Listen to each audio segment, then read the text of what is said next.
So we've now got some mic action going on. All right, I'm dropping lots of frames and things like that, but whatever. Let's just see. Okay. So I've got a gearbox warning light come on since I pulled over to start the stream off, so that's my own stupid fault.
Okay, I'll just drive for a bit, see if I can get somewhere where there's a bit more reception.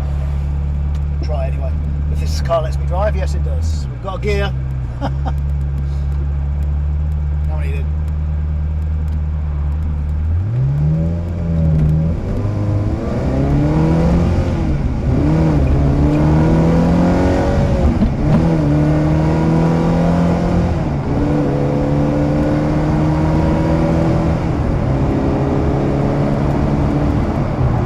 Changes are a little bit okay. Well, anyway.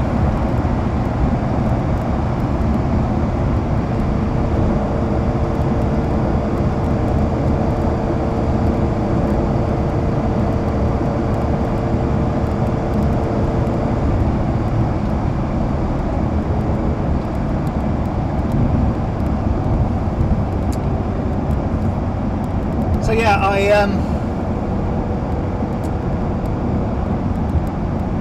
okay, it looks like it's doing something now. No. Is it working? No.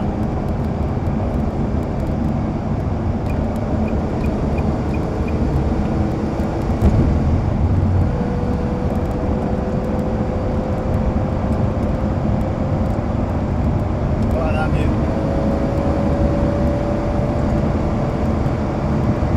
Poor little camera on the front of this car is going to get a real battering.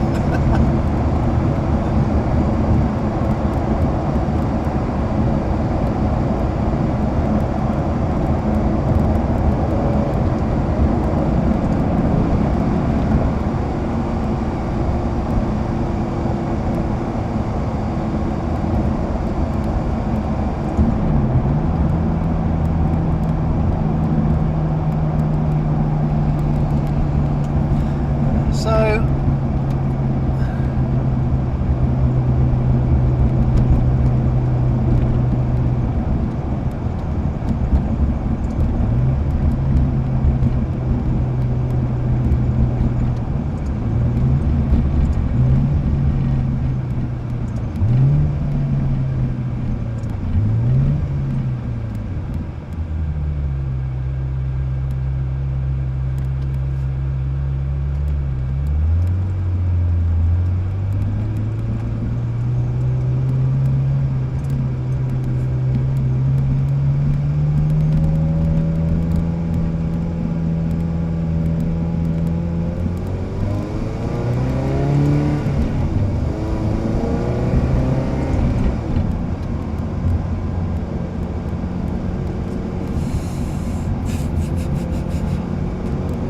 Anyway, I don't know whether it's still going or not, but what I'm going to do, I'm just going to jump on the M5.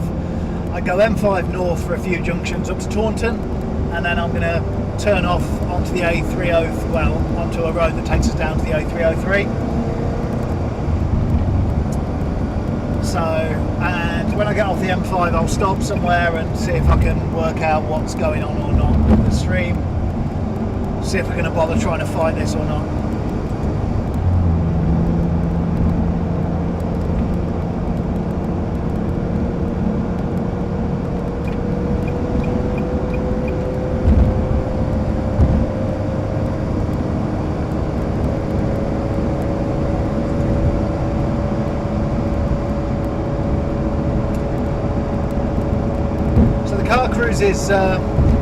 Cruises pretty well. I'm just doing 70, right? So we're idling along in 6th at 3,000 revs. Yeah, it's not an uncomfortable car to be in, as is, I mean, you know, these aren't the best handling of the Ferrari range, right? So it's pretty compliant, I guess. It's not a particularly stiff car. So yeah, I guess we're just we should eat up the miles, right, if it lets us eat up miles without any issues. So as things currently stand, I've still got my alternator, well, my battery warning lights. That one I know about. I'm still getting 14.5 volts to the battery, so whatever, we're just going with it. The more concerning issue is the gearbox warning light. I used to think it was the luggage compartment is open light, because it's the back of a car with a little stick poking out the back of it. Looks like the bonnet's being lifted, or so the boot's being lifted.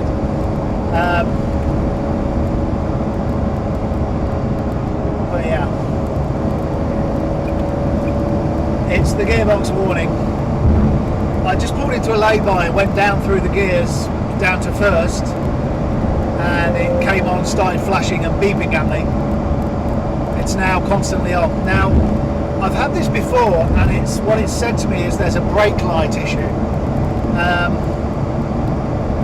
So I don't know. I don't know whether it's the brake switch or something like that.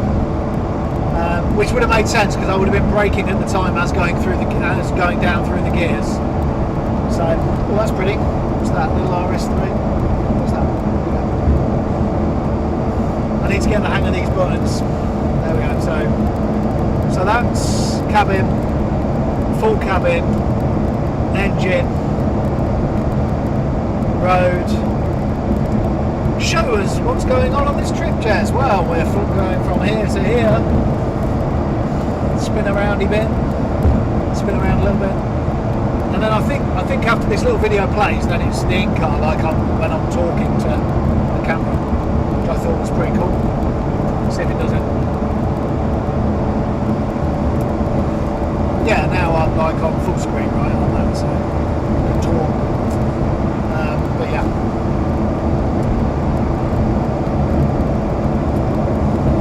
So,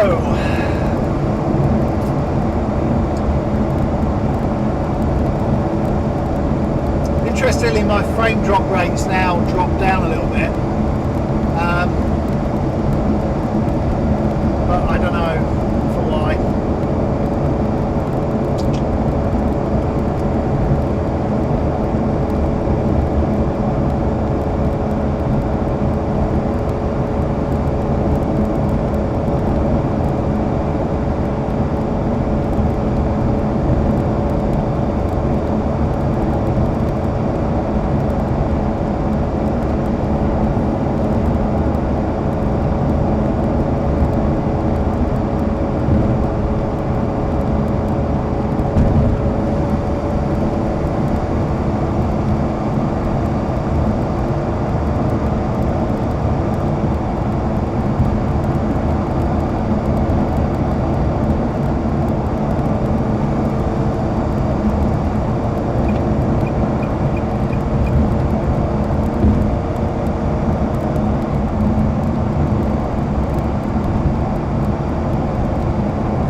according to Waze, I've got 602 miles to go till we get to Magny Cours. I'm not doing this all in one stretch, partly for the car and partly for me. So I'm off to Surrey tonight, stay at my in-laws' place overnight. I've also got a Maserati rear automatic boot latch that someone's going to grab off me. Then we'll cross across to France tomorrow morning, all being well and all being good. And then, yeah, the plan will be to head across to France, then head down over the course of Thursday evening, get to Magny Cours Thursday night, hopefully. That's like plan A. Plan B we'll just make up as we go along. Yeah.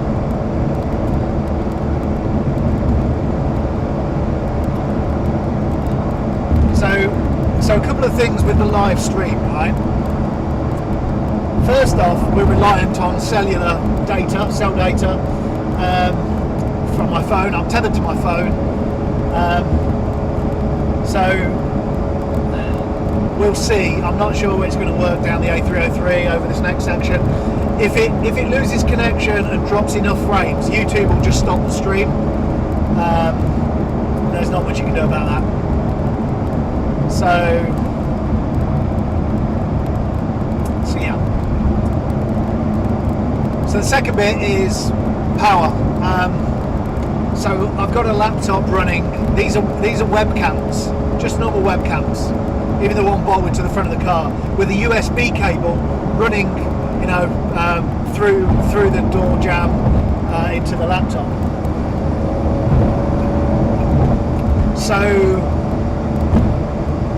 So that's all cool, and there's a couple on the back screen, obviously, and there's one here in front of me. But my laptop's great. It's a really, really nice little Dell laptop, Lenovo laptop. So it's quite powerful, but it does suck power quite quickly. The battery's not great on it. It's one of these Legion gaming things.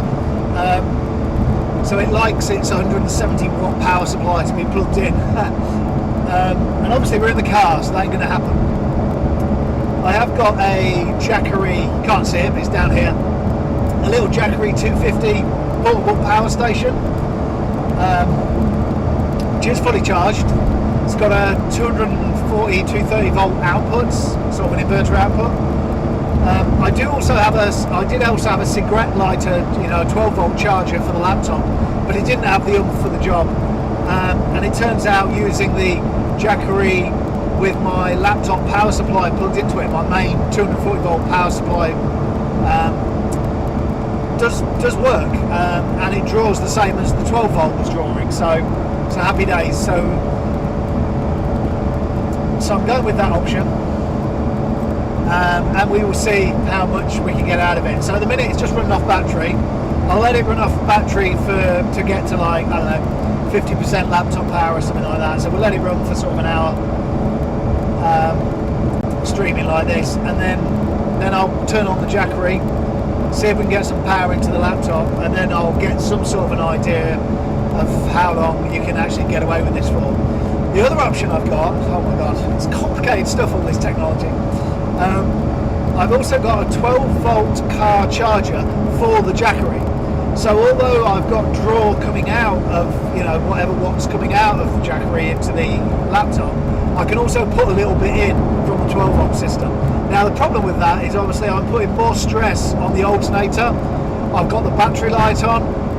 I'm kind of nervous to do it, right? But, you know, it's an option. It's an option. This is all very well while I'm in England. But when I get to France, I'm not sure this is going to work. For starters, I'm on a SIM-only contract with Voxy, who are like the cheap version of Vodafone, which is great because you get unlimited data and social unlimited for something, so that's cool. But their mobile roaming, so for Europe, it's 15 quid to roam in Europe for 8 days, but it's limited at 20 gig. So there's 20 quid data, and I don't know what they're going to allow me to push up through So we'll see.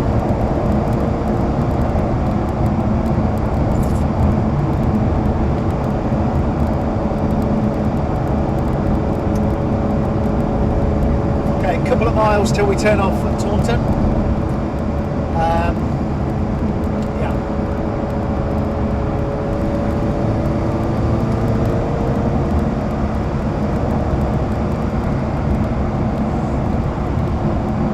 So it's pretty warm here at the minute in the UK. While we I don't even know what temperature. I think the car can tell me. Oh, it's 84 Fahrenheit. What? I don't know what 84 Fahrenheit is. Hang on, no, I do. Hang on, what is it? 1 point? No, 2.9. No, I don't know what the conversion is. Anyway, it's warm. However, it's going to be a lot warmer in France, I think. I was looking at the weather forecast for Magny Cours. I think it's something like 32, 33 degrees. Very nice. Not sure this thing's going to like that. Temperature-wise on the car at the minute, I don't know what I'm at. It's all in Fahrenheit again. My needle's about 3/4 to the red on water temp, 3/4 to the red on oil temp, and I've actually got 70 pounds of oil pressure, so that's good, promising. Never have I been in a car where I've been looking at the gauges as much as this thing. This is the first time driving this thing as well for any distance, but it's also the first time running it with the full under tray on. So I've got the full rear under tray ducting, things like that going on. So yeah, I'm not sure how warm it's all going to get. We'll see. Let's flick to, there you go, road view. Warmer, gets a little bit more clunky and a bit more I'm not sure what gearbox oil on this thing, whether it uses the engine oil. You know what, it's not an area I looked at. The only bit of the gearbox I've messed with to date anyway is the hydraulic system on the gearbox. So I was having shifter issues. It looks like I've still got them because I've still got the warning. Possibly not, I don't know. Maybe it was a misnomer and it was all to do with the ABS, but whatever. I was worried about the hydraulic pressure.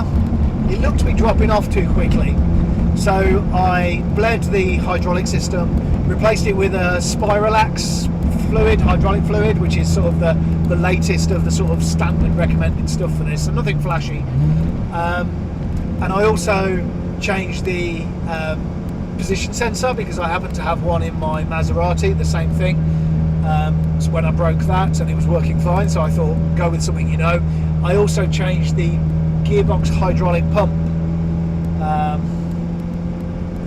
to the one from the Maserati, which I'd recently, when I got the Maserati, it was the first thing that packed up on it. So I replaced that.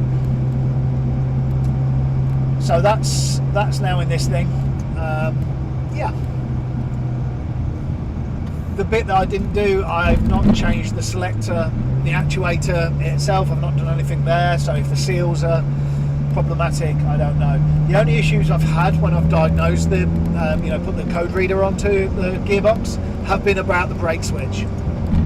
So yeah. What we got behind us? I don't know what that is. What's rear? Rear. There you go. No, you can't really see anything out of the rear, can you? You just see an engine.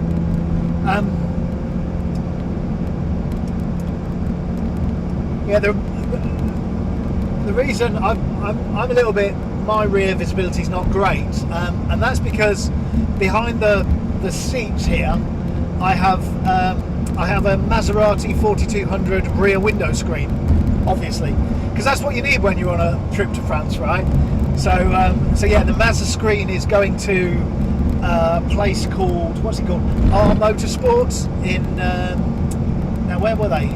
I want to say Rouen, I don't think I'm right. Rouen, no, I don't know. About 200 miles away from, or 200 kilometres away from where I'm going, so they're going to pop across on Friday, I think. And what is that? A Volvo. I'm not going to chase it. It's an electric Volvo. It's probably half me, right? There we go. We'll just stretch our legs a little down this dual carriageway. Cool things down a bit.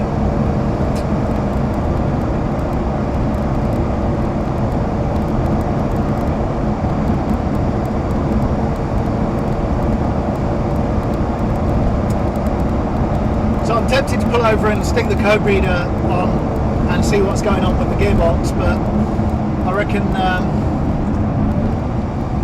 there's going to be little I can do about it anyway. So while we've still got gears, it's still shifting a bit. Right, so our Volvo has now got a Ferrari behind it, and he obviously likes his acceleration.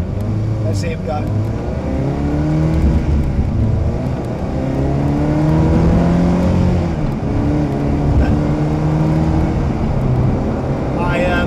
I'm at idling throttle.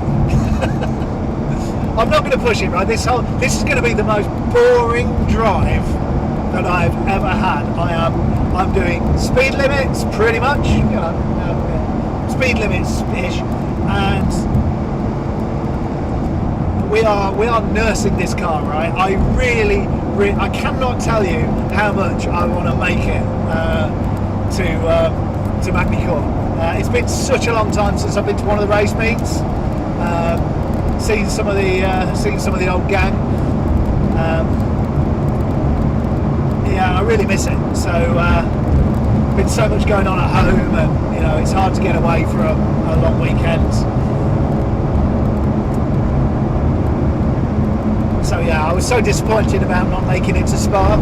So disappointed. So yeah, I'm very keen to get this thing there. I have a plan.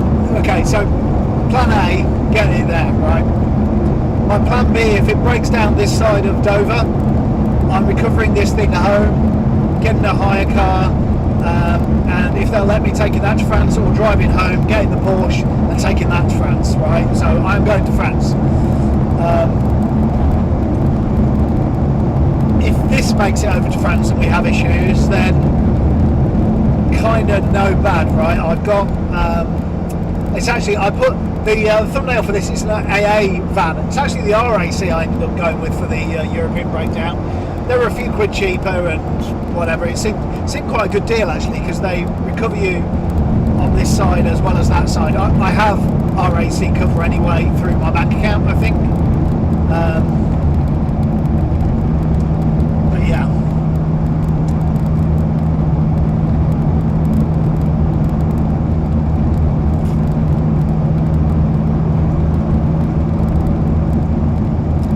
Voice, aren't I? Wearing on. I don't even know whether the thing's still streaming. It says I've got 4 bars, so yeah.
I put the picture onto the engine bay. Something I noticed the other day, it's quite dusty in there. There's a lot of white dust, very fine white dust. I was having a read, I think it might be exhaust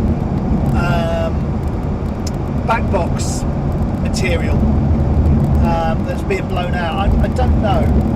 It's like a very fine dust. So I've blown the engine bay out a couple of times. It'll be interesting to see what it looks like.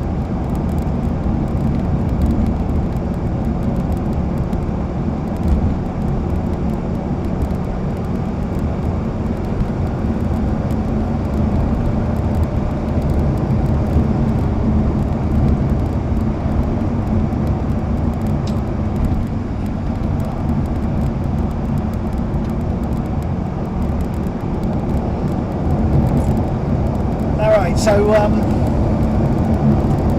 we're a mile or so away from the end of this road, where it hits the A303.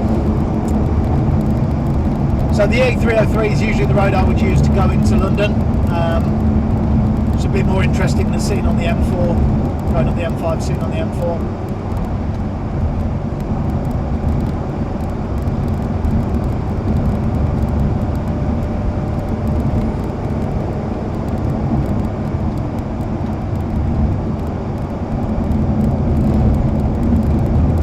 One of the other things I'm doing, this is the first proper run out, so I don't know what we're going to be like with petrol, how often we're going to have to stop, things like that, what sort of mileage we'll get. I had a spirited drive around the other day to do a little test live stream and just generally sort of shake the car down a bit while I was still at home. I near brimmed the tank before that. Must have done about, I don't know, I think I did about 20 miles or so, something like that. But I managed to get through about a quarter of a tank of fuel because I was spirited. Again, use that word, spirited in a few occasions. So it'll be interesting to see what it does. Just, I mean, literally pootling, right? We're doing 3,000 revs, just idling, well, not idling, but you know what I mean, just ticking along. In sixth. So yeah, it'll be interesting to see the MPG we get, or lack of MPG. My Maserati, the best I could get out of it was about 14 MPG. We came to, actually did this trip in the Maserati. Actually, it was the longest I ever drove it. Not to Magny Cours, but came this way onto the 303 up to my cousin's place, which is near Yeovil.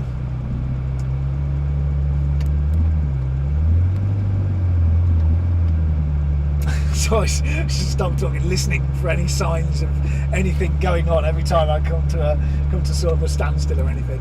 Does it still sound the same? Is there anything scraping on the floor? Was the engine making any funny noises?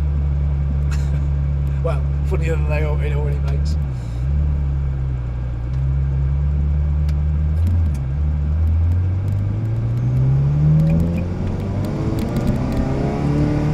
Right, A303. So this road can be a bit of a mare, but we're middle of the week, right? It's Wednesday nights. Oh god, concrete section. Dum dum dum dum. I bet that's coming through the mic. Plunk plunk plunk plunk plunk plunk. That's just comfortable. Good grief.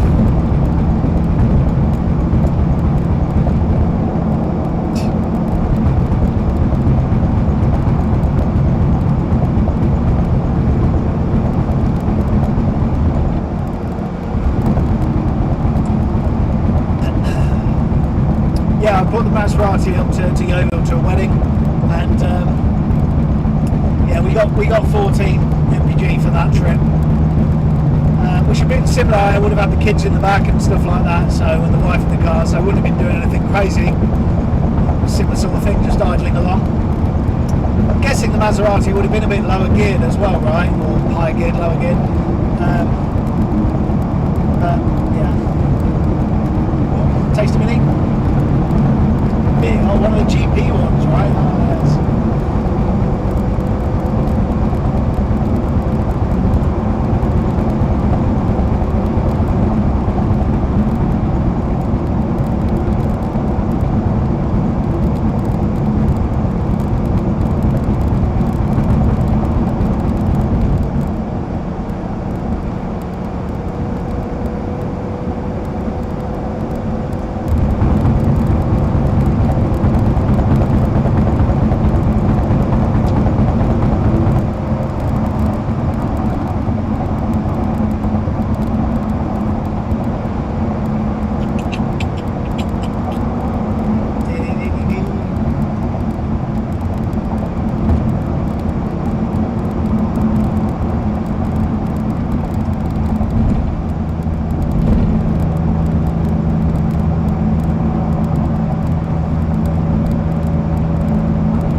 one of the buttons on my keypad turns on like local recording. So although this is streaming, I've also got the option to record sort of to the hard disk, as it were. Because I'll try and do like a video thing at some point.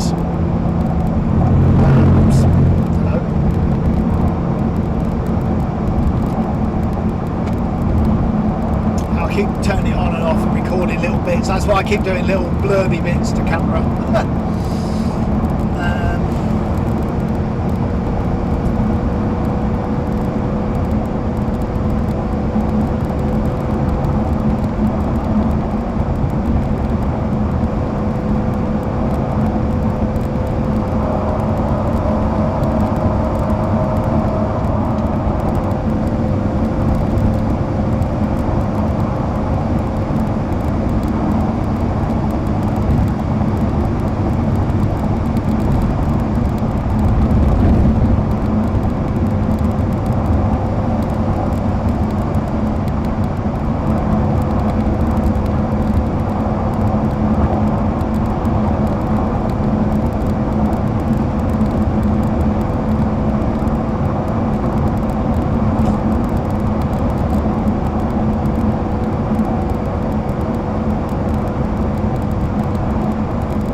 Indicator for laptop battery, I've got it blown up. It's telling me, it's saying I'm down to 40%. So just power up Mr. Jackery and see if we can get it doing something.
UK roads, and yeah, it seems to like that.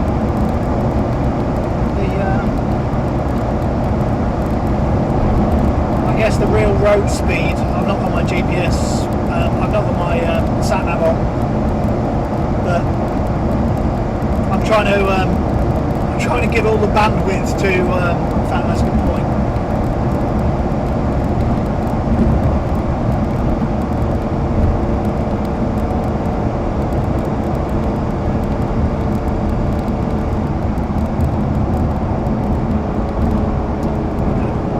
Try and give all the bandwidth that I've got to streaming, to uploading.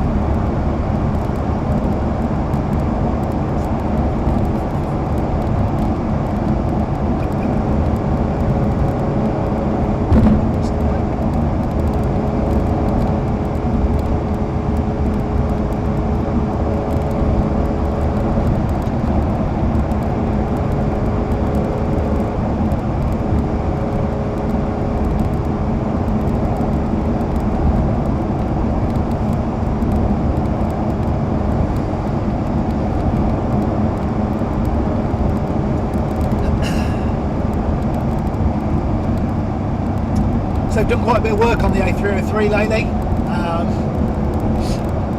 They've dualled a fair bit more of it, which is cool. But it's still, Stonehenge is still the same, Stone Stickle carriageway part of it. So it usually gets a bit chock around there. Again, I'm sort of heading the right direction.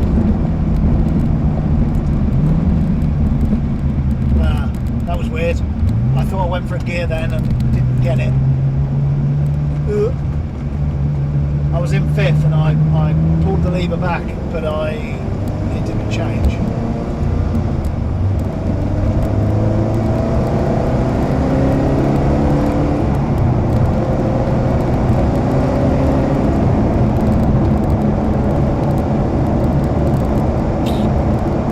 Okay, well, whatever.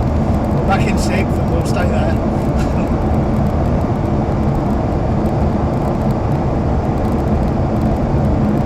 So, temp still at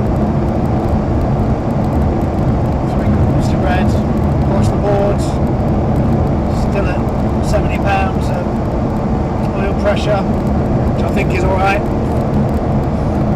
Midway up the gauge. Gauge goes 0 to 140 and we're sitting at 70.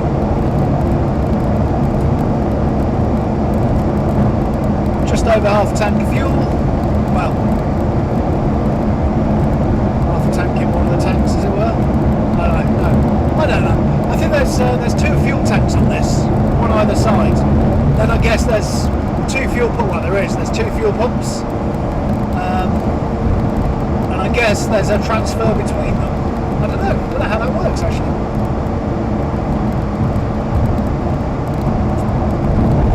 So one of the things I wanted to do for this stream, but wasn't able to do, was to get chat to speech. So the idea is that when someone puts a comment, it reads it out so that I can see the comments and, you know, respond. Not as anyone's watching this, right? What? Some bloke randomly driving. Well, I don't know. It's kind of like people watch odd stuff, right? I don't know. Whatever. I'm just interested in the technology side of this, right? Yeah. The test stream I did the other day had something like 25 views. I think I made like 12p off that stream already. Retirement soon. 12p today, tomorrow who knows.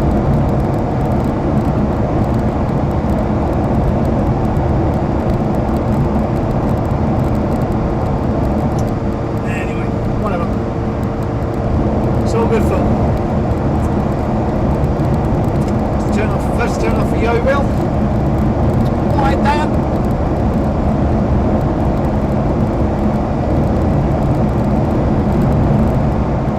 I have no cruise control. I'm going to end up with a very achy right foot, I reckon. I rather stupidly as well. I've been got like a really old pair of Adidas trainers. They're really manky, but I've been wearing them lately, and actually to drive in this they've been pretty good. And I thought, well, you know what, I'm going out, and you know, to be a bit more respectable, so I've got like Puma speed cap type things on. They're nowhere near as comfortable.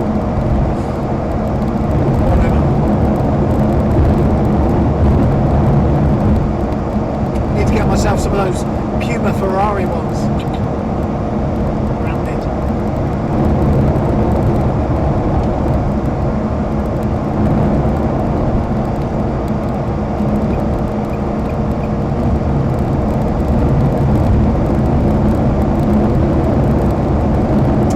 Ah, shit. Just remembered I was meant to do... Sorry, Dan, I was meant to do a spreadsheet for you, mate, and I... Yet again, bloody forgot. On it. I'll do it later.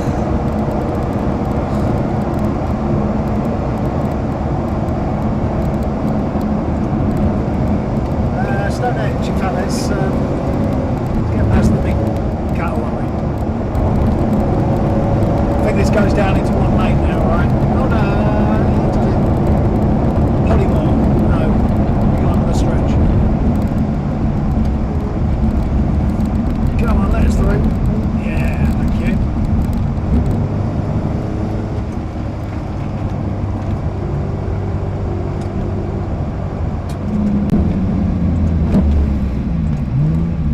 Not that far. Oh, right. That's an interesting place to.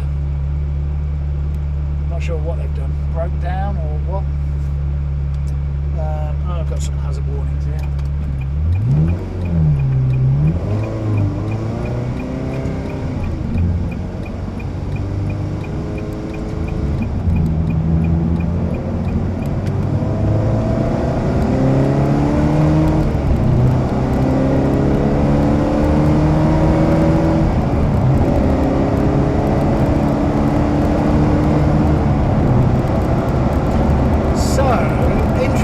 Pulling there, that almost felt a bit slippy on the clutch.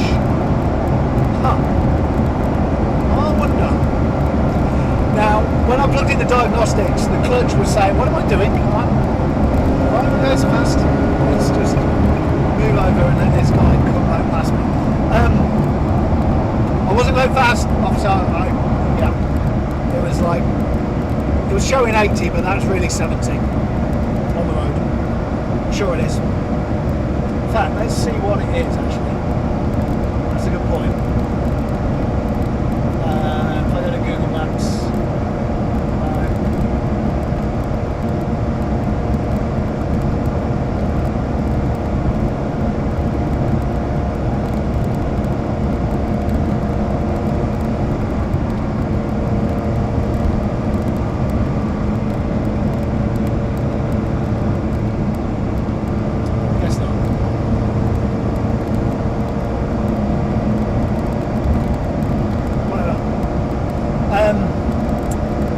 Yeah, so clutch.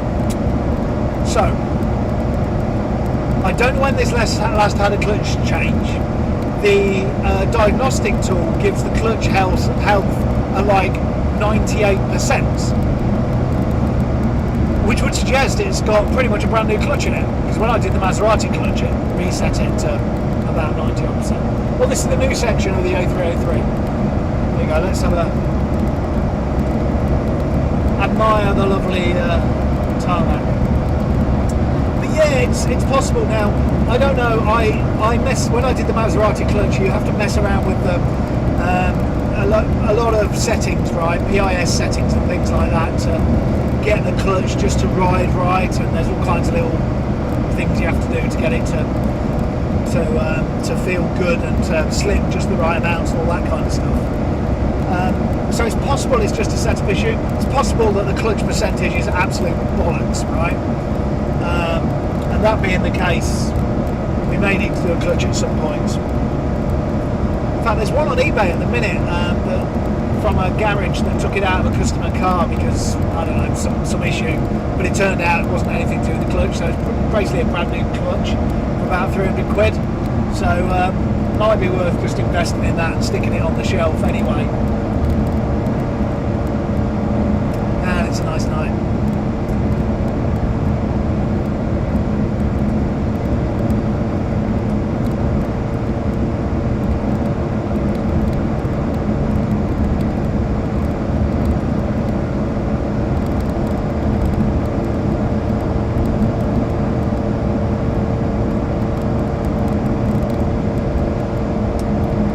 So my Jackery is currently plugged into the laptop charger. Well, sorry, the laptop charger's plugged into the Jackery, and that is charging the laptop. The screen's gone off, so I can't, without stopping and faffing, I can't see what's happening, but whatever. I'm just going to leave it on the Jackery now, so the laptop will charge itself up, and then I guess it's just going to sort of be tendering the laptop. So we'll let it all go until it all dies. The screen's completely gone, so I can't see what's happening with the stream. I can see that I'm only on a couple of bars, so whatever.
so usually this drive, it's about 200 miles, so you can usually do it in sort of 3.5, 4 hours, I guess.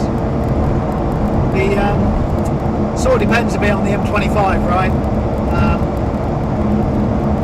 So we'll go down the A303 all the way till we hit the M3, then the M3 northbound towards London, hit the M25, and then I'm round the M25 to the A3 turn off, which is where my father-in-law is based, down that way. So yeah.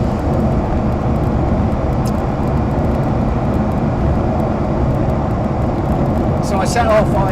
I've been working today, so I tried to get as much done as I could this morning, so I could leave at 4 o'clock. And I nearly made that. Always when you want to leave, there's always some last minute stuff that comes in, right? Whatever. So that's cool. I am in the UK tomorrow morning, so I'm going to be able to log on and just finish up a couple of bits that I needed to get done anyway. Stick the out of office on and all that good stuff. So do that later. 46 miles to Andover.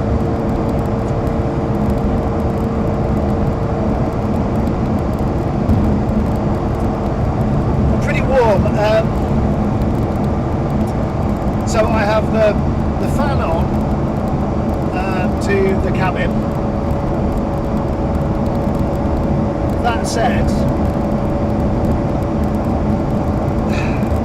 That said, it's I've not got the air conditioning on. I'm kind of again, I'm just such a pussy. I daren't. It's another thing to break, right? Yeah, I should try it really. I've got the stop button pressed. Shall we try it?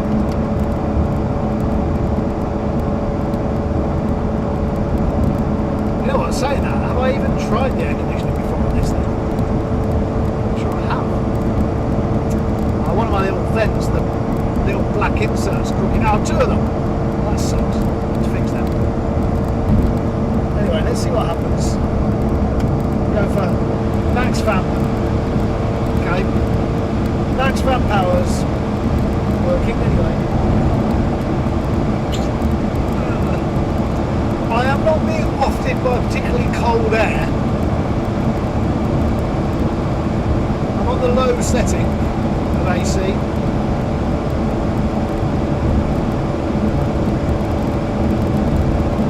Okay, well all it's going to do is drink petrol anyway, so...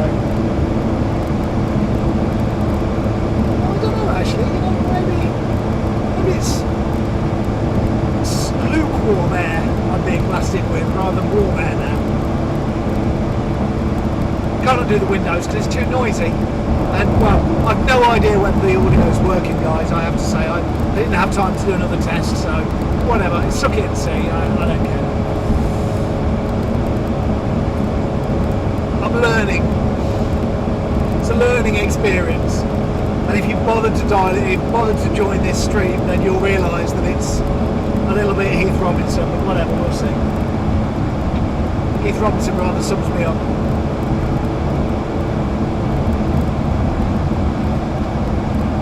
I'm not convinced we're getting much in the way of AC. I'll stop that.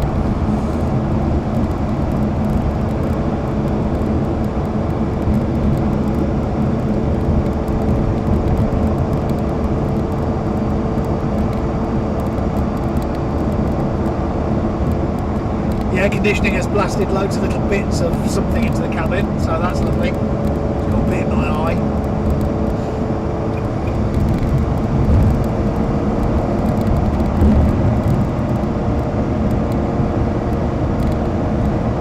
Polo wants to see the car.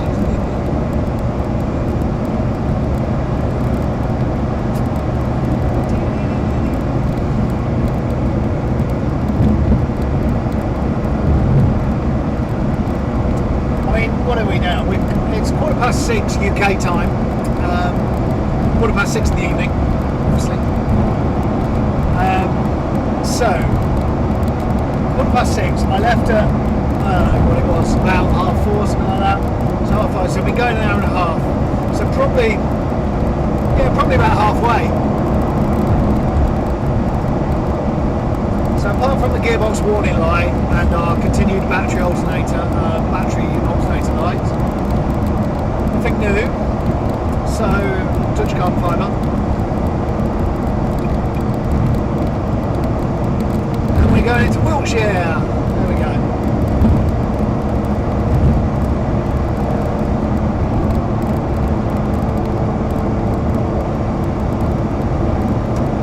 So my father-in-law's neighbour also has a Ferrari. I don't know what he's got. I think it's a 599 or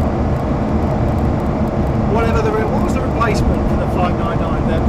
Not the Blur Sangier, no, I don't know, whatever. But yeah, I think it's the one with rear seats in it, right? It's quite a chunky thing.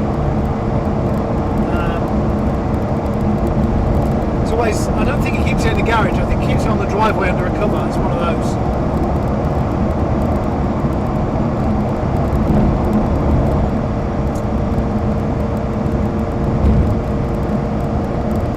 He'll be able to snigger at my thing, right? He's got a 200, 300 gram thing.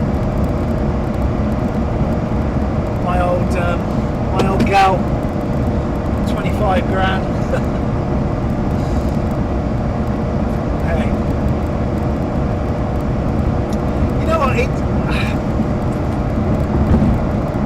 Wax lyrical over the joys of owning a cheap Ferrari, right? I have always wanted one, right?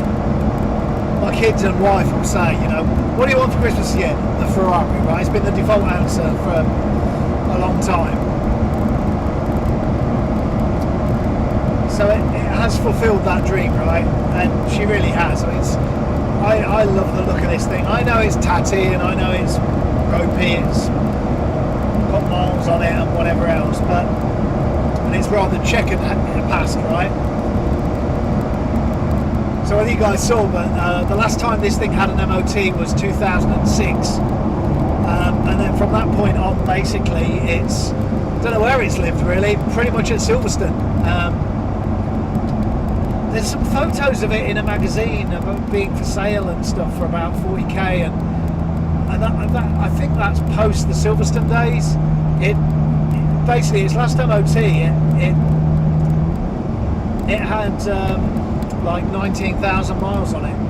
It's then been running around Silverstone, and fair play to Silverstone for not clocking it, right? I mean, or any of its owners since. It's done 89,000 miles. This journey, if it goes well, what are we on? Let me have a look. We're on 87,900 miles. So just coming up to 88,000 miles. I'm going to do about 2,000 clicks. So what's that, about 1,200 miles, 1,300 miles on this journey if all goes well on it. So yeah, getting close to the 90,000 mile mark. There are Ferrari 360s running around with 150, 160,000 miles on them. I think there's a guy on YouTube that's got about 660,000 miles on his in the UK. So it is possible, right, for them to run to high mileage. I don't know whether he's still on his original engine or anything, but yeah. I guess it depends what you do with them, right? I've not bought this to do track days, right? I'll do the odd spirited pull in it, but I'm not, I have the Elise to do track stuff. This isn't a track car, right? It ain't going to handle like a track car, I'm quite sure of that. I would love to drive it around some circuits, but that's drive it around circuits, not race it around circuits, right?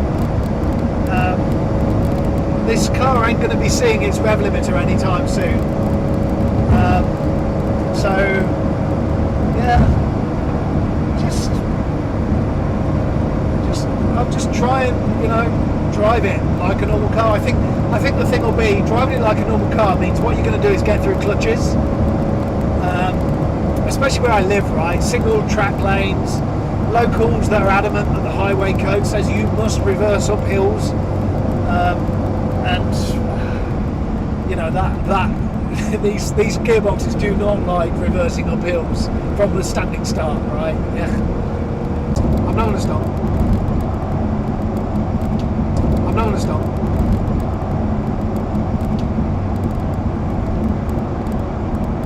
I've got 4 bars. I don't know whether the stream's still streaming or anything. I can't.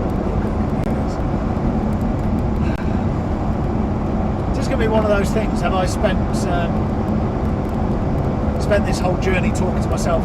Oh, we're coming up to Stonehenge, so I must turn the recording, hit the recording button. There's, do you want a view of something else? Have a look at an engine for a bit.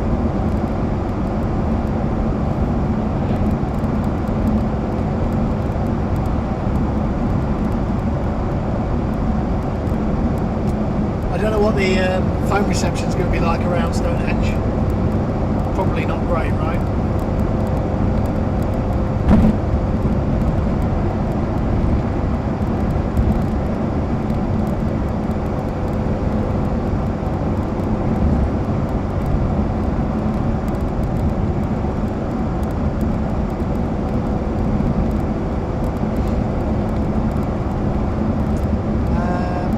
Good view, their front view. I'm not going to see Jack because of the light. My front camera is also slightly on the piss. Actually, to be honest, it is angled to where we would see Stonehenge when we get to that section. There we are.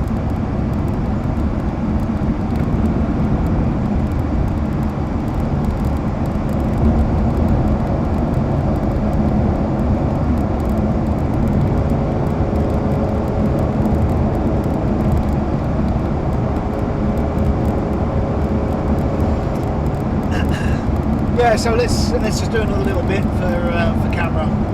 So I'll flick around. So video editing on the fly. So I'm just going to be quiet for a minute and record a bit of road sound, I mean car sound. Sorry.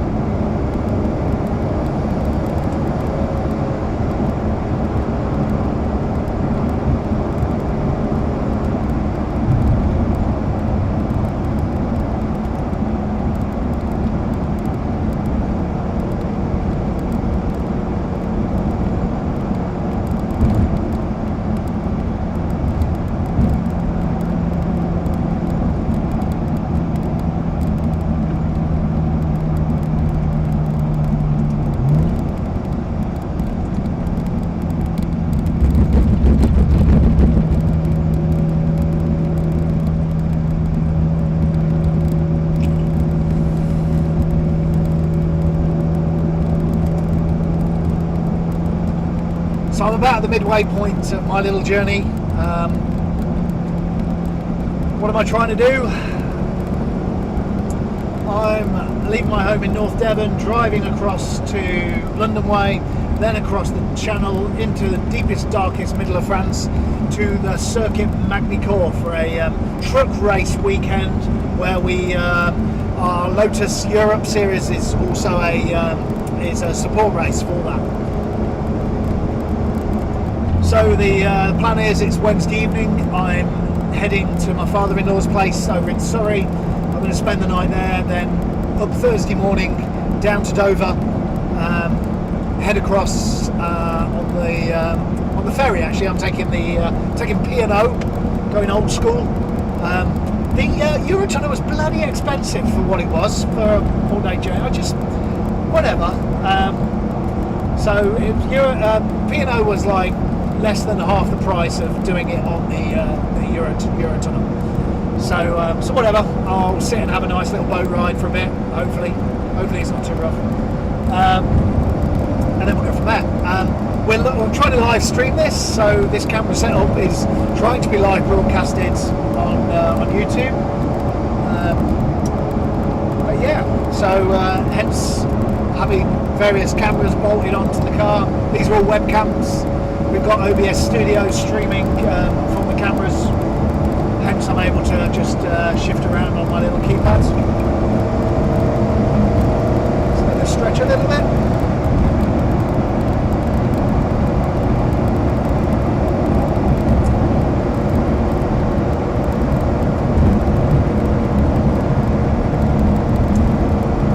Yeah, I'm about 110 miles into this 200-mile first leg of the journey. The total journey, it's about 600 miles, something like that. So 1,000 kilometres there and back. 1,000 kilometres each way. So 2,000 kilometre little journey. There you go. Do the math for you, just in case you're stuck. And we're on the A303 at the moment. We're doing the A303. It's a bit of a nicer drive than sitting on the M4. Especially this time of the day, evening, time of the week. It's a relatively quiet road, midweek, especially heading away from the southwest. So currently I am just coming up to Salisbury, which means we're coming up to Stonehenge in a mile or so's time, I guess, something like that.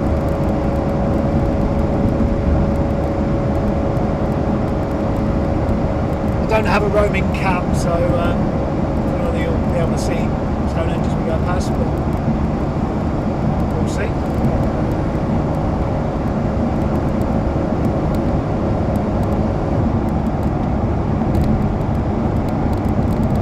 Car's behaving relatively well at this stage. Nothing massively untoward. I had, as soon as I left home, I started getting slow down signs. Not had those before on this thing properly. That, I believe, is the cat's getting up to temperature, I think. So I've not seen it since anyway, so happy days, fingers crossed. When I stopped in a lay-by, just knocked it into neutral, pulled into a lay-by, and just to start this stream, the gearbox warning light came on, the red gearbox warning light. It is still on now. It flashed and beeped at me. Still on now. I'm hoping it's to do with the brake lights and the brake light sensor. Fingers crossed. But yeah, so far I've had a couple of mischiefs, but nothing scary. No complete horrors of trying to get into gear or anything like that, which I've had before with Maserati and this as well, back when I was messing around with the ABS unit. So I am hopeful. So this is just going through Salisbury Plains at the moment, or Salisbury Plain, yeah. So over to our left, I guess, will be Stonehenge in a little while. It's kind of hot in here. Air conditioning is not performing as I hoped it would, which is not good.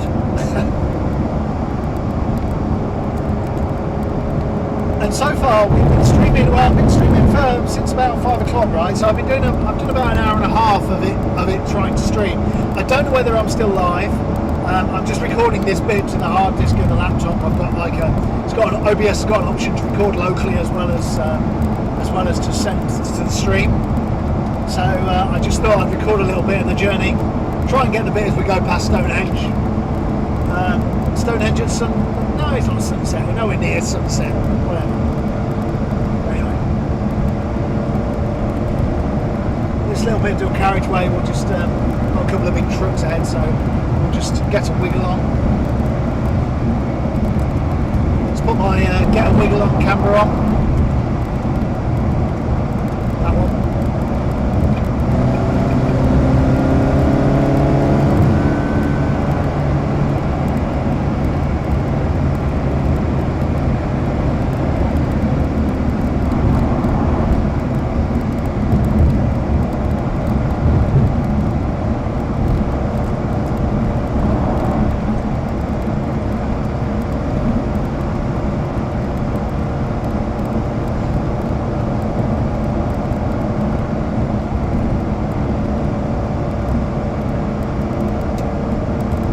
fuel situation.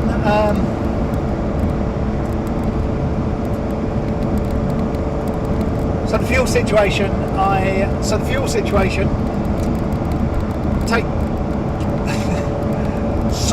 situation. I started off with about 3/4 of a tank, something like that. I'm down to. It's still showing. It's showing just over half a tank still. It's been showing just over half a tank for some time. One thing I did not bring with me is a fuel tank with any fuel in it. The fuel gauge has been reading okay, I think. It's been quite low and it's telling me to refuel. So I've no question to doubt it. I wasn't expecting it to go down a little quicker than it has, I'll be honest, based on Maserati performance. So we'll see.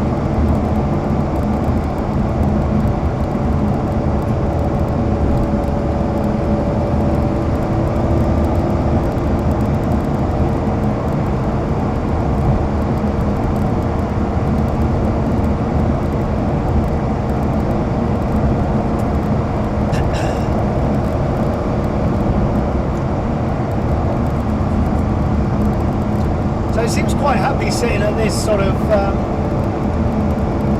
sensibly just around, sitting at the speed limit is perfect. It seems it's quite happy, just tootling along, 3,500 revs. The oil temperature still the same. Coolant temperature's dropped down a little bit actually. I suppose it's got a bit cooler outside as well, maybe. But we're now at, I don't know, I need to work out what the... So I've got 140 to 210. So what's that? So we've got 70. So the middle dash of that is 35. What? Is that right? Wait, yeah, 140 to 210. So yeah, 70. So 35. So I'm sitting at 175 Fahrenheit is my water temp. I don't know what 175 Fahrenheit is. Hey Siri, what's 175 Fahrenheit as Celsius?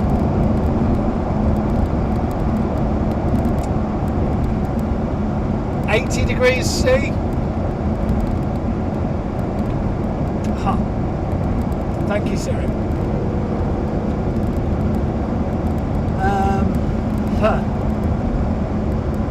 Yeah.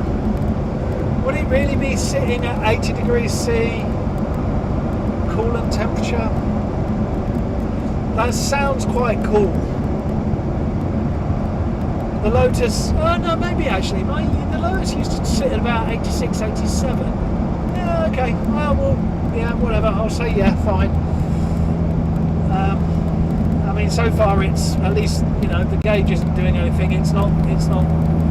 When we come to a standstill, it's not cracking up at a great rate of knots like the Lotus used to on occasion back before I sorted all the cooling system out. So yeah.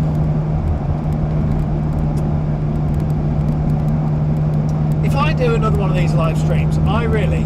Oh, that's lovely, thank you. Freshly mown grass. I'm with Hermione on that one. Harry Potter reference there. Yeah, I don't know. I really need to bring supplies in the car with me. I was a little bit rushed. I really wanted to get out the door. Much to the wife's horror because I didn't say goodbye to the kids. But eek. In the bad books again.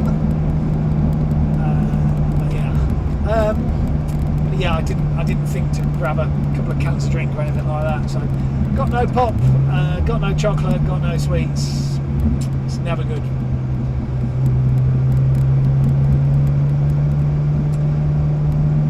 So I do a relatively large amount of miles most weeks. I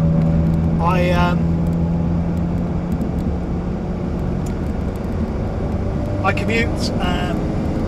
I don't know, once a month I do a run to London and back for work, and then pretty much every week I go to Swindon. home of RE Performance. It's a great channel. If you guys haven't seen RE Performance, really good, know their stuff. Proper. He's an Audi R8 guy. Loves his bikes as well. Does a lot of bike racing. But a really great channel. Really enjoyable. But yeah, so I go to Swindon for work pretty much. Three times a month basically. I'm in Swindon, and then once a month usually in London. So I do these kind of jaunts pretty regularly, although not in the Ferrari. I'll tell you what though, if I'm getting this kind of fuel economy, maybe I could start using the Ferrari for work purposes. I can't use it for commutes. This is social domestic insurance policy at the moment. So yeah, use the Porsche. I've got a Porsche Panamera, which I use for the motorway miles. Panamera's a great car. It's a 3-litre diesel, right? So it just munches the miles, sort of 50 odd to the gallon. If you just poodle, it's pretty cool. A303 closed. Follow alternative routes. No, I've not got a sat nav going, right? I'm just winging it. Oh no! Is the A303 really closed? That would suck.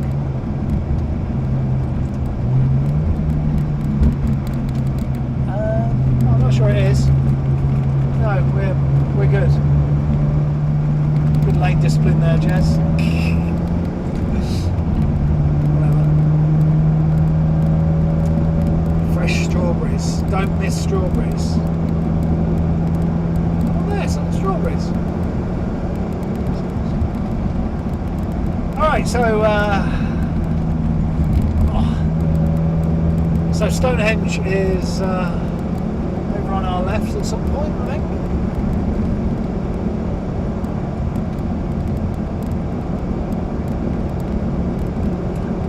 That was an AA van broken down.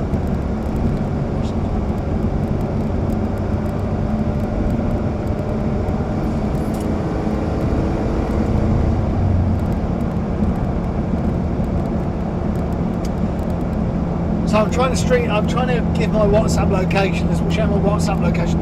I did try to get my my location on this on the stream, but it ain't happy. Basically, it's not loving it.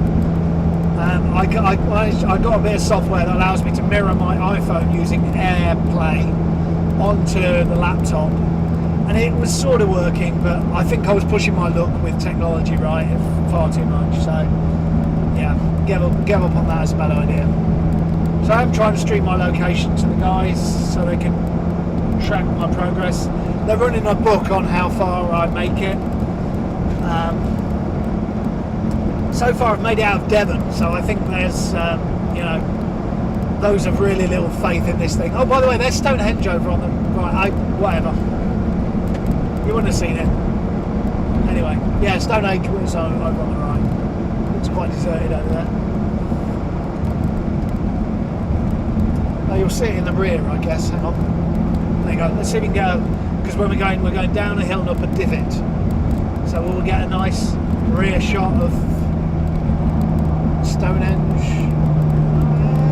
Maybe. Can't see. Can't tell.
So when I come to a stop like this,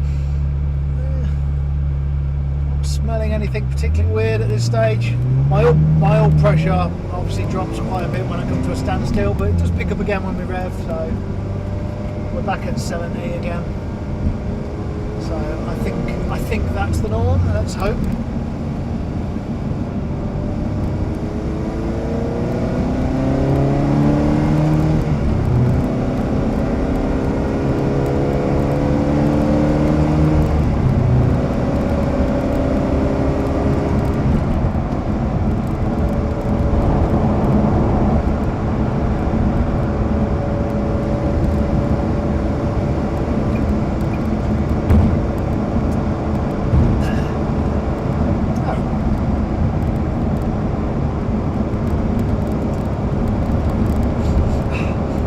Wash of fluid from the Ranger in front. Very nice, thank you. Wow, potent. Oh, it's not a Ranger, it's a Disco, isn't it? It's one of those Discoveries with the weird arses.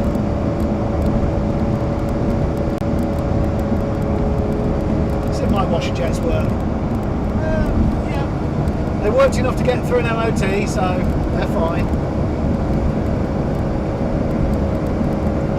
I did put new wipers on this thing. The old ones were, they weren't even on the car actually when I got it.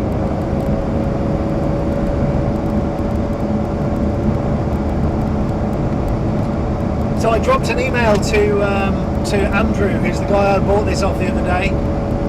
Andrew of Blind Guy TV fame on YouTube. He's a lovely chap. So yeah, he was keen to, if I wanted a refund on my Ferrari, I could take it back to him, and he'd happily give me my money back, which I thought was a great line. Bless him.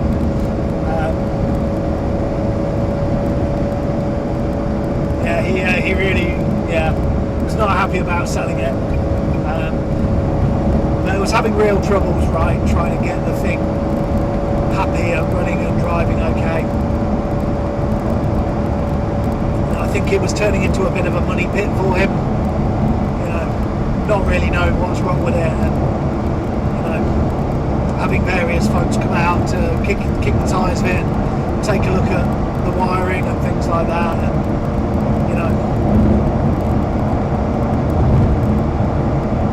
I mean, as it turned out, to get it to this stage where so far, whatever I've done like a couple hundred miles in it now since fixing it, right?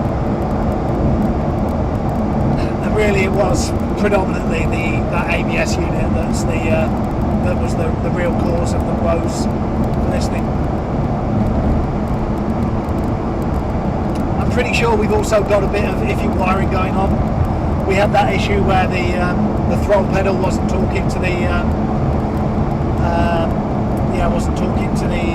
throttle bodies.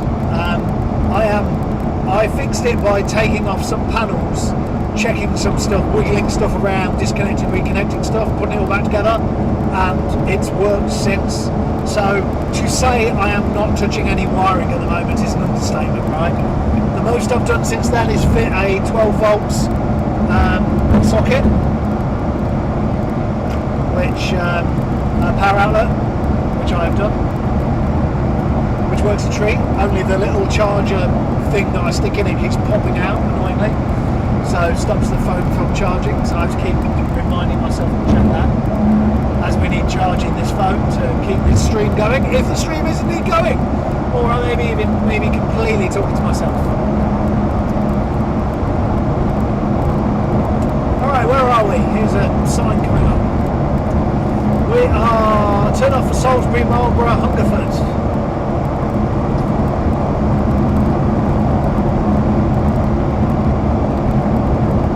Thruxton, actually, yeah, much more importantly, the Thruxton circuit turn off. There we go.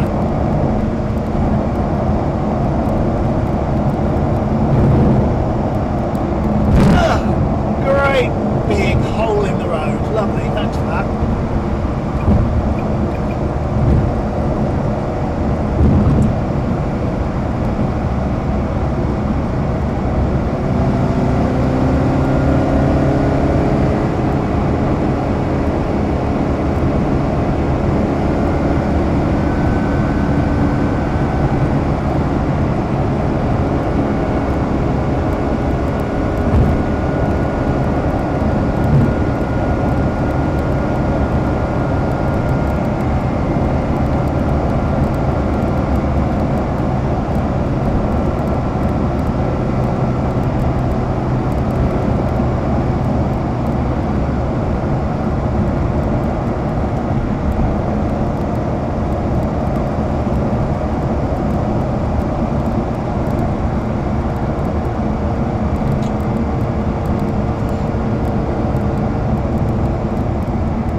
place we go through is Andover, I guess. Now there is a service station in Andover that I could. I don't want to risk it. I am very hot, very thirsty, and would very much like some chocolate. Or an iced latte. An iced latte would be nice.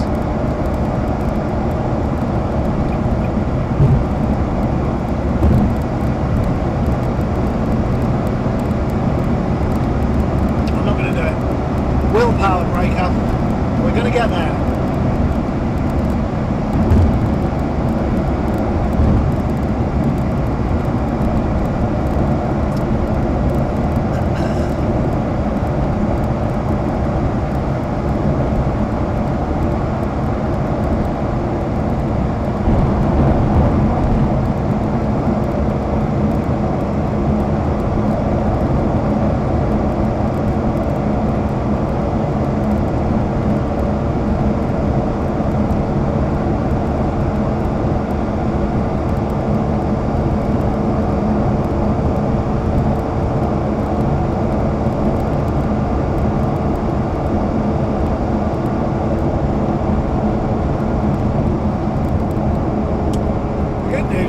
Now would be we are, I don't want to speak too soon, but we are at least close to Andover and M3 and stuff like that. I'm hoping that the mobile signal is a lot stronger, a lot better around that sort of way. Just go past, which would be nice. Which would be nice.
I go past a decathlon, I'm buying a new pair of trainers. These speed cats are they're not even speed cats, I don't know what they are. They're just pumas. They're not great.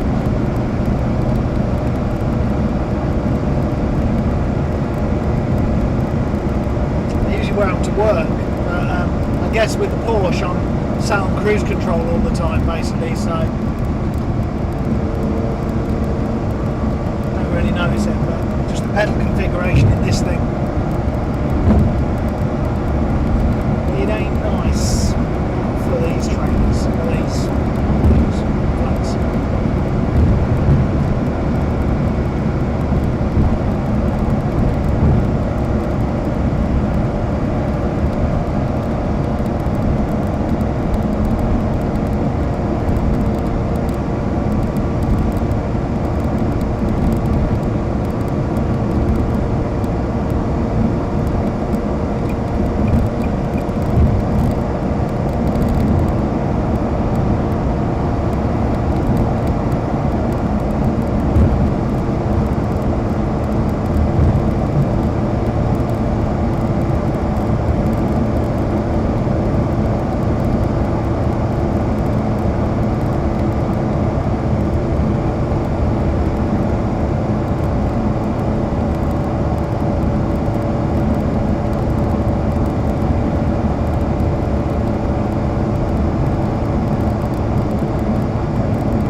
All being well and we make it to our overnight stop tonight.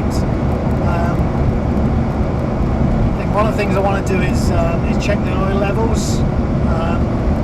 I have now got the under tray on this thing, so that'll help because I can have a little bit of a look-see, see if we've got any oil escaping. Well, any obvious oil escaping anyway.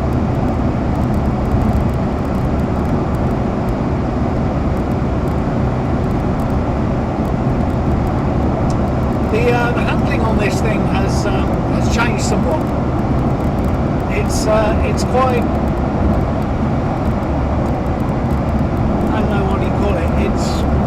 It's very light on the, not light on the nose, but it's very pointy. A little tweak on the steering, it kind of wants to dance. I think that's probably not helped by the probably 100 kilos of stuff that's in the front at the moment. I've got like spare battery, jack, toolkits. Well, the toolkit's down here actually, but a fair amount of spares and bits and bobs and things like that, right? They're all squished into the front of the truck, to the front, and it does feel like it's a little, yeah. I suppose nose heavy is the right word. I also got a few scrunches coming down the little country lanes where I live, so which I don't usually get. So definitely got a bit on the nose.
close to the end of the 303 now. It'll just merge into the M3. And then, yeah, M3 north we go. I'm getting quite splattered by bugs. It's a good thing, right? It's nice to see we've got some bugs around.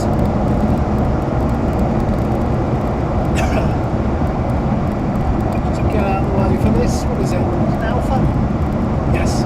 Number plates off to the side. Got to be an Alpha. Doesn't want to.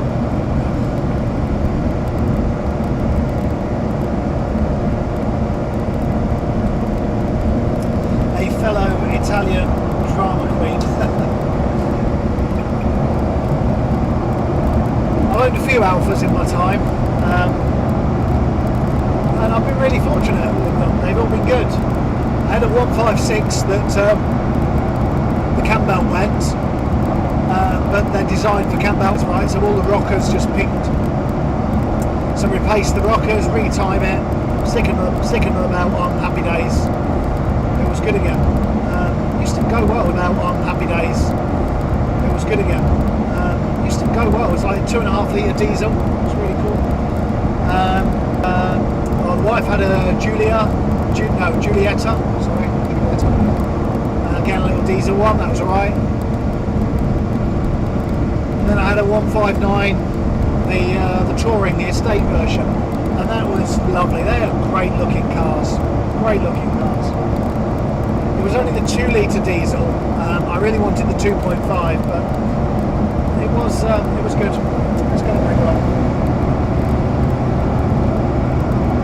Really lovely interiors, right? The Alphas, lovely leather. You like it, you know. No different to one of these, right?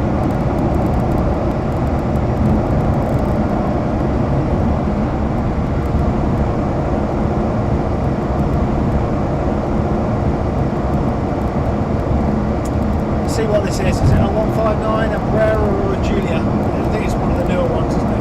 Is it a Giulia, the newer one?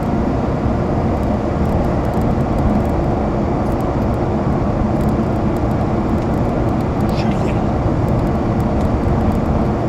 It's not the hot one, though. It's the Cloverleaf one, isn't it? And the Chris Slicks and I think Mal Armstrong did one as well.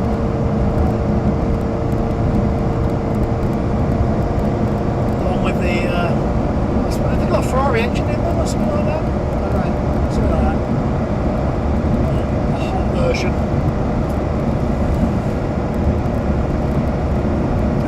Yeah.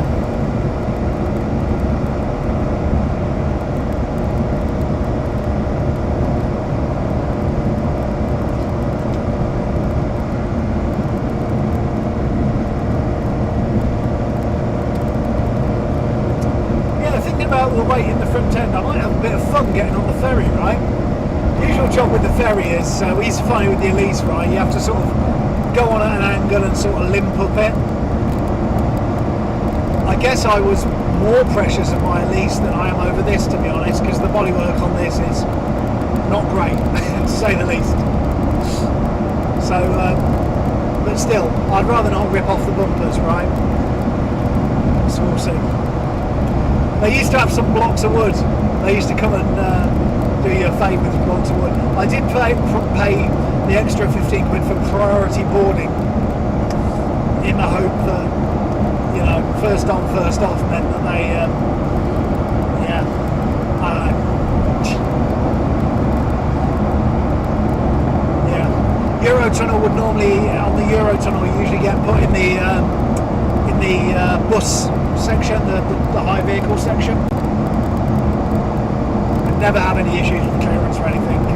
When you always see the YouTube guys doing it with their flashy, you know, the real nice, proper supercar stuff, go across in there and have no issues at all. So, but the ferries, depends on the tides, right, and all that, how good they are at levelling the bridge out, how rocky it is in the port.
the sat nav option. In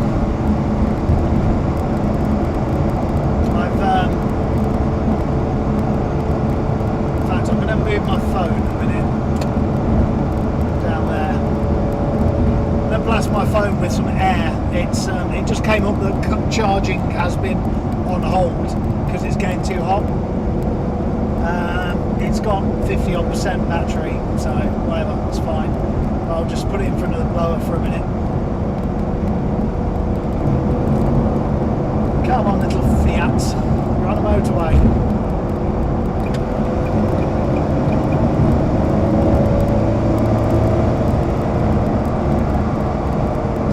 So yeah, I'm going to go with a bit of sat nav action.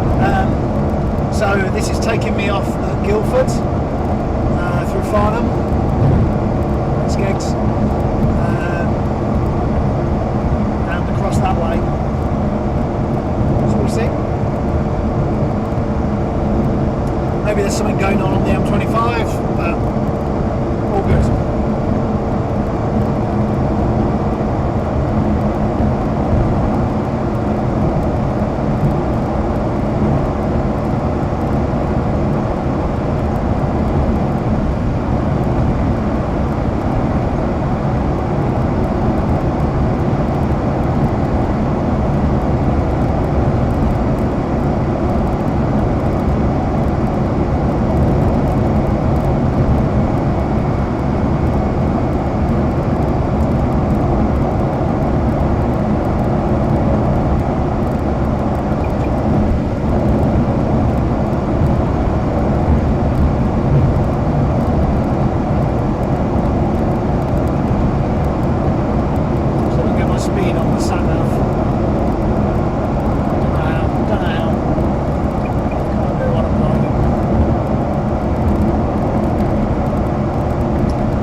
I've got 50 minutes till my first stopover, 45 miles,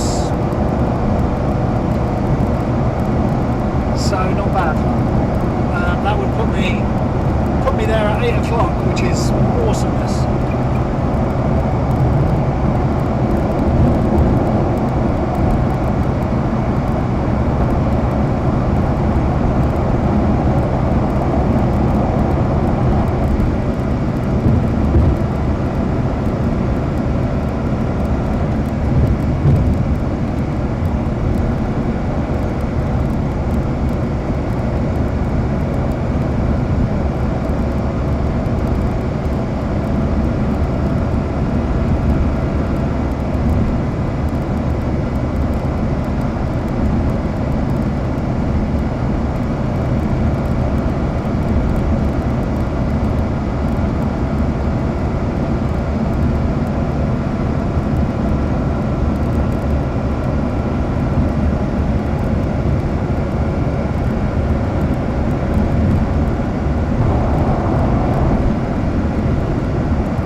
Taking off at Guildford, I guess it's going to take me down the Hog's Back, right?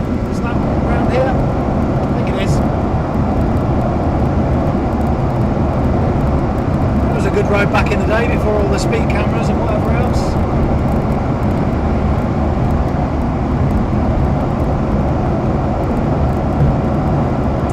So my fuel gauge has moved.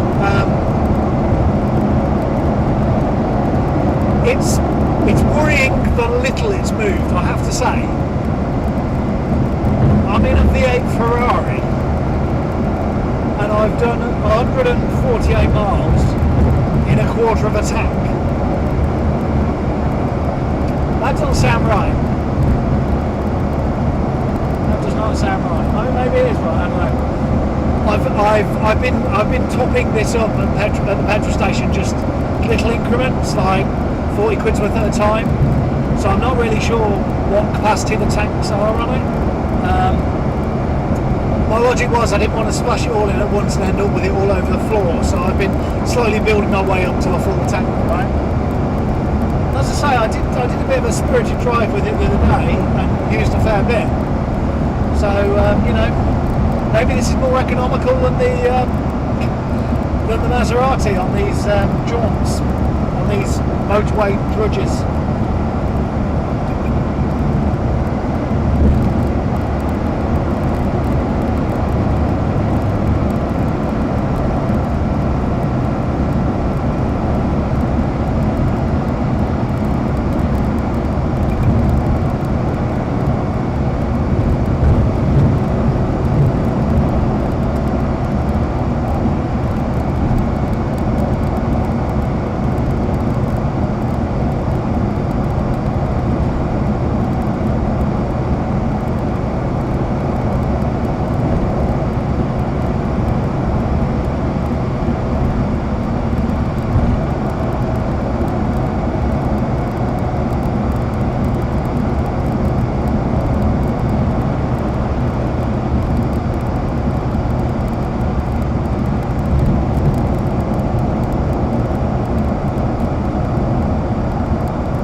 Data usage for this.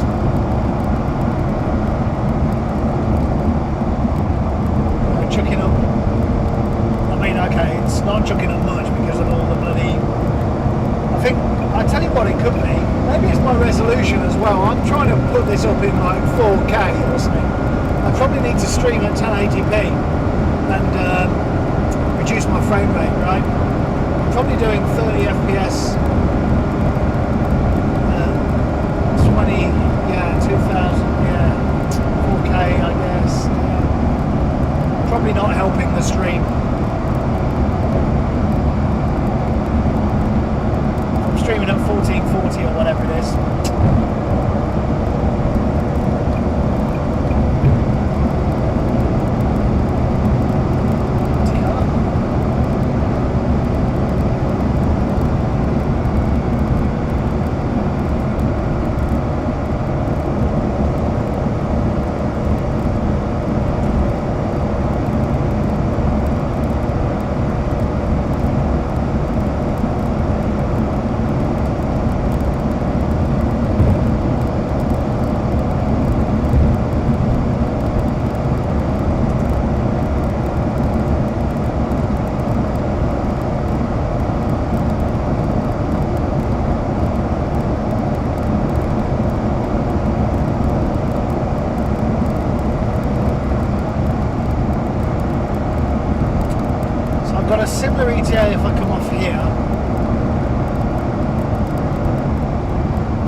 windows down for a bit.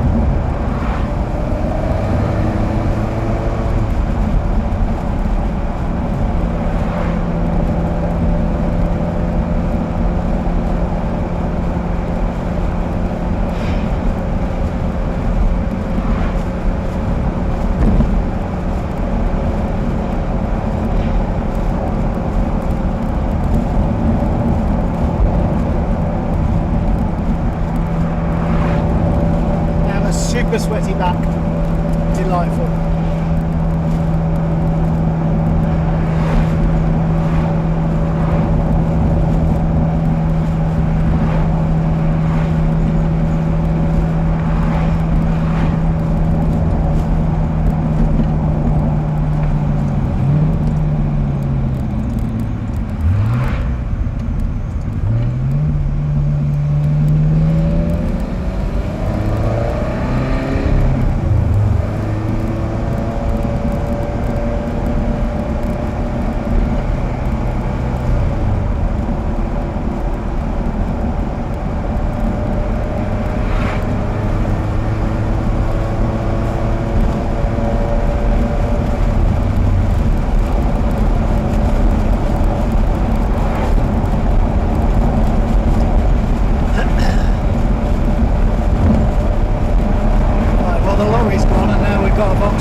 Fresh air though, screwing up all the audio, but what the hell.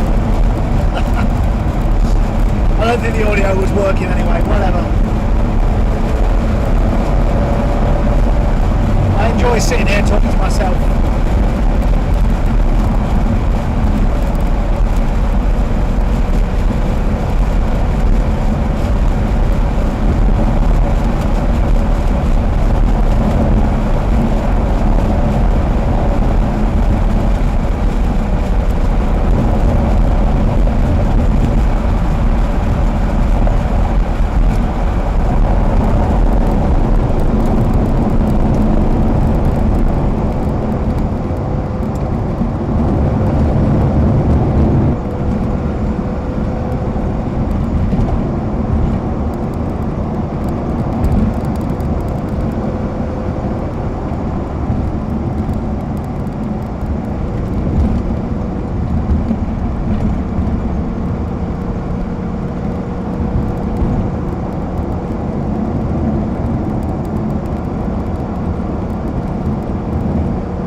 I didn't feel like all 8 of our horses were pulling for the same team.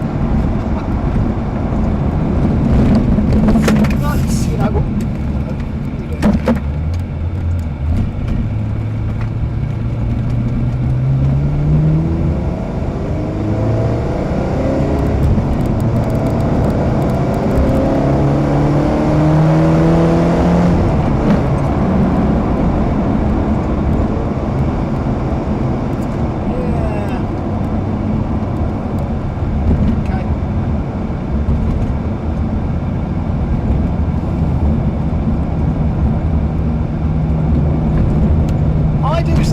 Quite a few things on my to-do list, service-wise for this thing. I've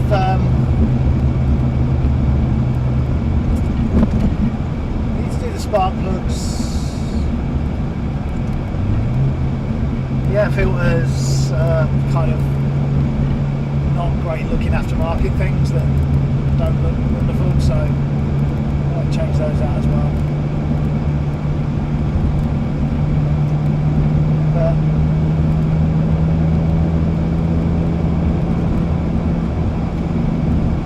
Just doesn't quite see how long that. No, oh, it's just. Oh, it flashed again then. And it's gone out again.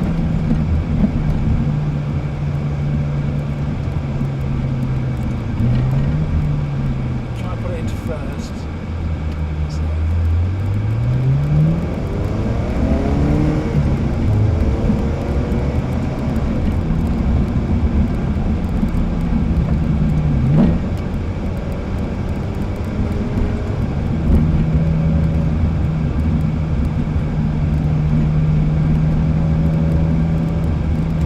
At 20, you can't really sit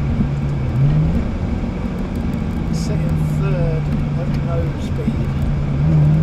Okay, that was a pretty big speed up with scrunch marks on it, and we got over that okay, so I think we're fine.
All of the downshifts.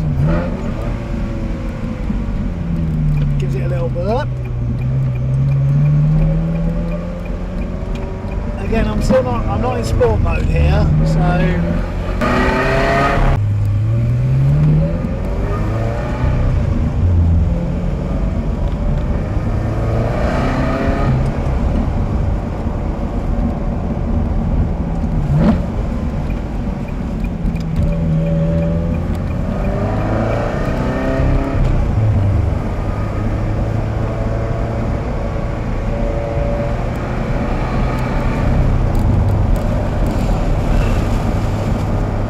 so I just got a good whiff of,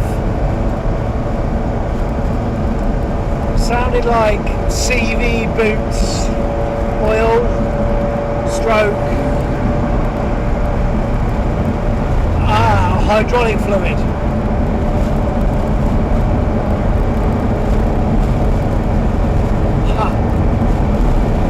I wonder. I overfilled my hydraulic fluid reservoir. I wonder if I've got some of that splashing around at the back. It's quite possible. Right. So we're on the Hogsback.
sense of hearing, listening in for any telltale noises, knocks or bumps or crunches.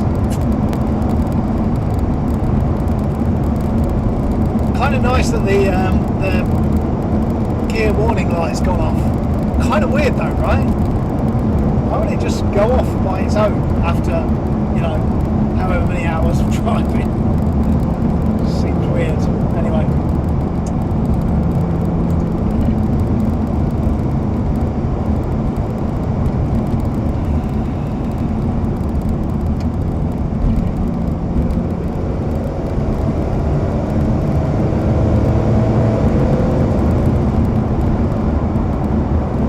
You know what, there you go. It just accelerated a little bit there. I was in 5th, just pulled a little bit and then into 6th, and the light just flashed, just blinks. Don't need to try this. I don't want the light on, so I'm going to go to 5th. Yeah, okay. 5th, flash. 2 flashes.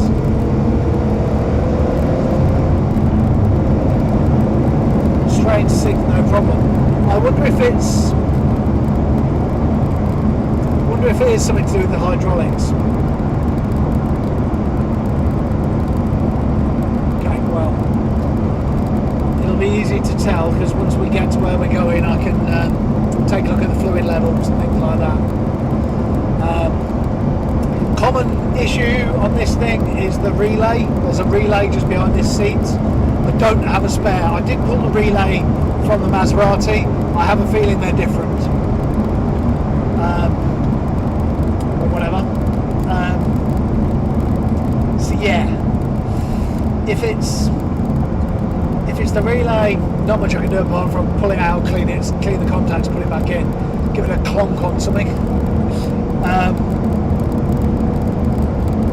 If it's fluid levels, I've got a tub of Spiralax with change if I wanted to. I didn't bring a bleed pipe. I knew I was meant to do something. The hydraulic bleeding on this, you have to actuate it with your little diagnostic device. You can tell it to bleed and it just keeps cycling, so you can bleed the clutch and the gear select system. That's cool.